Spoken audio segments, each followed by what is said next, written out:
Hello everyone and welcome back to GodSaw's Turnbuckle, and we are back with some more predictions over here on the channel. This time it will be for WWE Crown Jewel Perth, and as of right now, as of the time of recording, we have again a 5-match card, which does seem to be the typical PLE style at this point. I don't know if they're going to be adding anything additional. I know SmackDown and Raw is going to be out in Australia as well, so I mean, there's a possibility they still add something, but I highly doubt it. Usually after Monday Night Raw, they usually don't add another match to the card. I mean, we'll see what happens when it comes to SmackDown. But again, as of right now, we only have 5 matches, and we're gonna go ahead and get started with the Australian street fight. It is gonna be Roman Reigns going up against Bronson Reed, and this is basically a continuation of their Clash in Paris match, which Roman had won, and then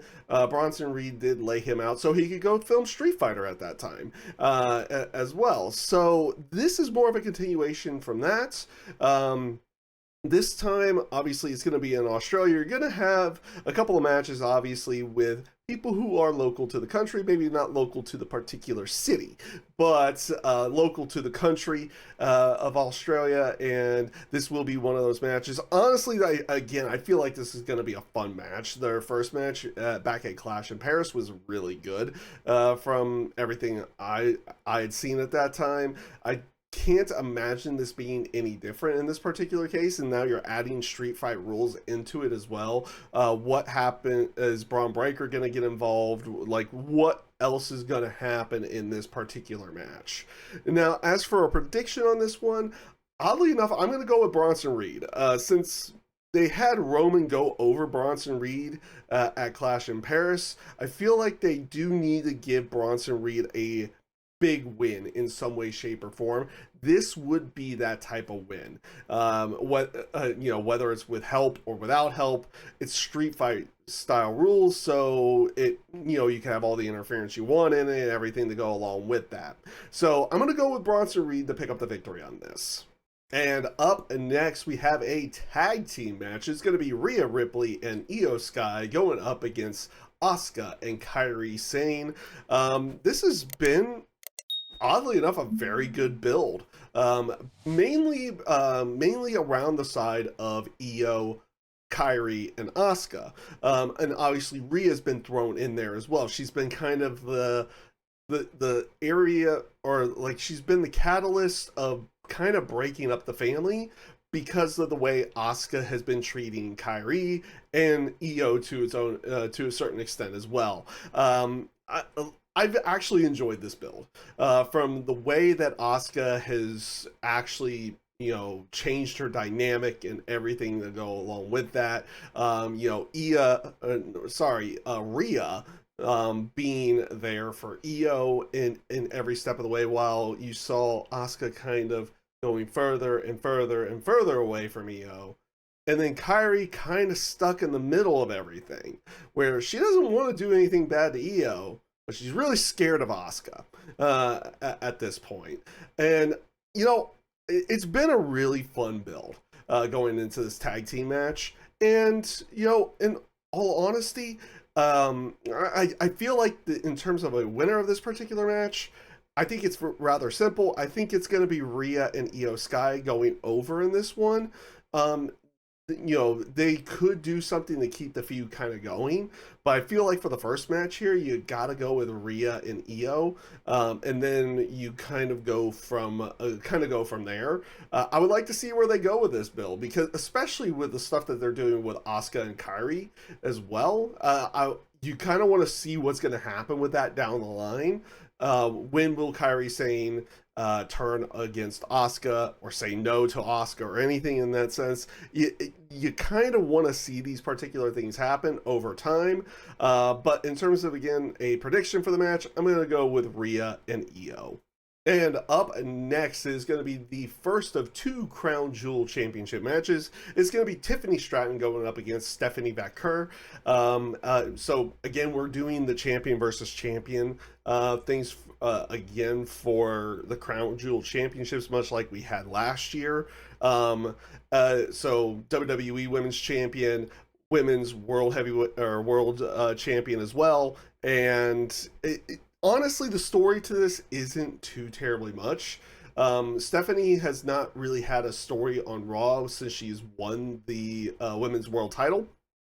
And Tiffany Stratton has been kind of more in a storyline with Jade Cargill and Nia Jax. They, in terms of building between the two of them, it does feel like it's more of a respect style match between that, which doesn't really lead to, I would say, a very interesting match. Now, in terms of what match we will get in terms of performance, I feel like you're going to get a really good one with this because both Tiffany Stratton and Stephanie Vaquer are great in the ring. I imagine they would end up working well together. I mean, we'll obviously see what ends out happening when we do get the match itself.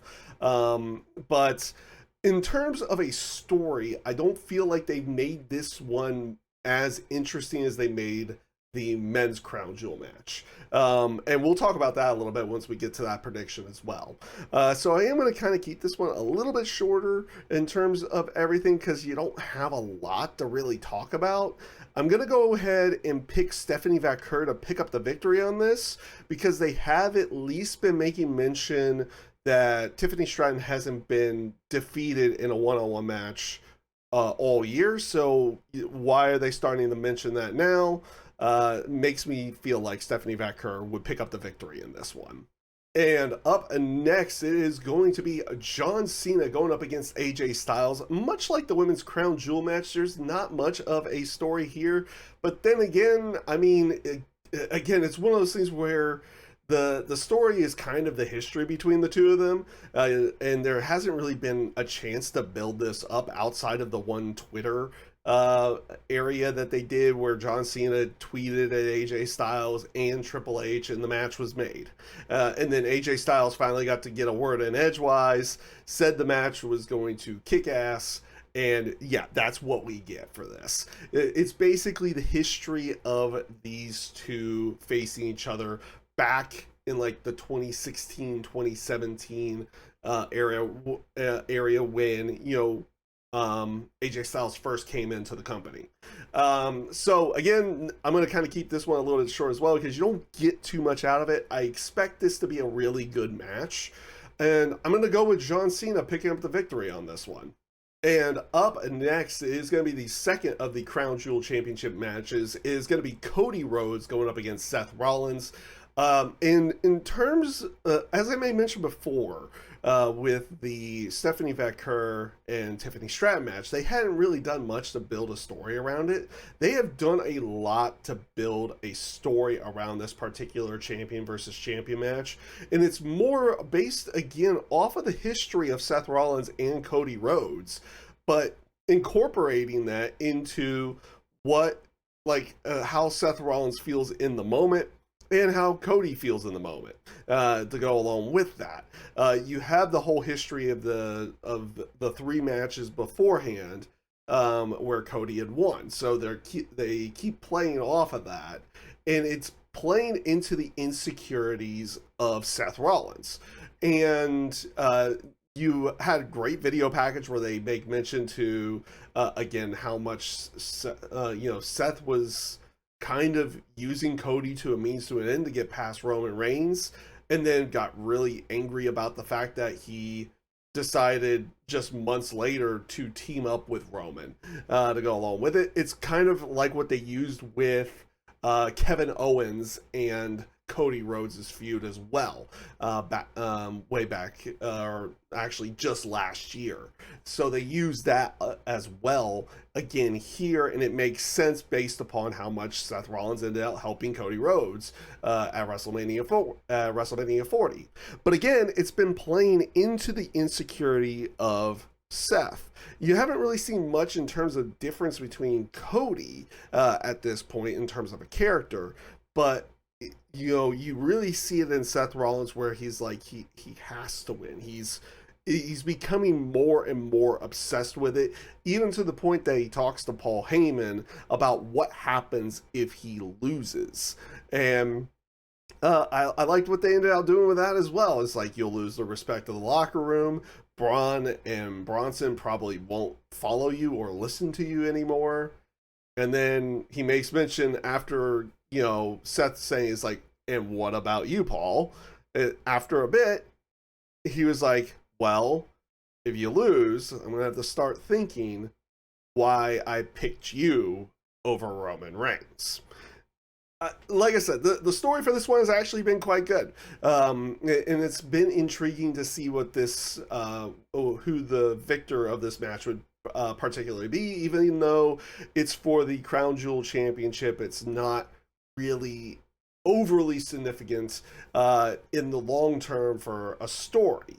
But they've done a lot to build intrigue into this particular match. Now, for a victor on this one, or somebody I would predict to win on this, I'm going to go with Seth Rollins. Whether it ends out being one of those things where he gets help to get the victory or doesn't get help, or, you know, wins the match clean, I don't know how they're really going to go with it. I'm not going to try to predict that. I'll be just more intrigued to see where they go with everything, in terms of the story and the character for Seth afterwards. But I'm going to go with Seth Rollins to pick up the victory on this one.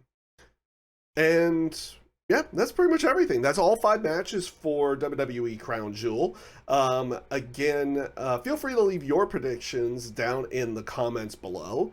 And feel free, if you like the video, give it a thumbs up. If you dislike, go ahead and give it a thumbs down as well. But if you did, again, like it, feel free to subscribe to the channel. And with that being said, I hope you all take care, stay safe, stay healthy, and have a great rest of your day.